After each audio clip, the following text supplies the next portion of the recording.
মোহাম্মদ আলী এবং বিভিন্ন তাই এবারও আমাদের এখানে কোনো ঠাঁই নাই।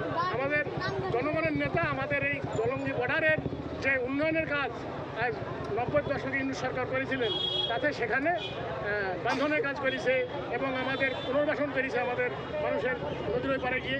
আবার এখন নদী ভাঙছে, সেই নদী ভাঙছে তো আমাদের পশ্চিমবঙ্গ সরকারের কোনো এলাকায় খরিদে হাসছেন না। আর হয়তো দেখা যাচ্ছে সমাজের ভিতরে আমাদের গ্রাম টলটলি পাশপুর এবার সব ভেঙে পড়ে যাবে। তাই আমাদের ইউনিট সরকার, তার আগে যদি ইউনিট সরকার জয়ী হয় তাহলে কি হবে? জয়ী হলে নিশ্চয়ই আমরা চেষ্টা করবো। আমাদের এখানে বলেছেন আমাদের বিধানসভাগতভাবে আমাদের যে ইস্তেহার, সেখানে আমাদের এখানে একটা ফায়ার ব্রিগেডের একটা চেষ্টা করবে। এখানে চারিদিকে এখন এই যে গরমের সময়তে চারিদিকে আগুন টাগুন লাগার ব্যবস্থা করছে, সেখানে আমাদের ফায়ার ব্রিগেডের ব্যবস্থা করে বলেছে একটা। এবং আমাদের যুবকদের আমাদের কাজের দাবিতে শিল্প গড়ার চেষ্টা করবে, ছোট ছোট কুটির শিল্প আমাদের জেলাতে সে চেষ্টা করবে, সে নিয়ে আসবে, এই আমাদের উদ্দেশ্য। একদমই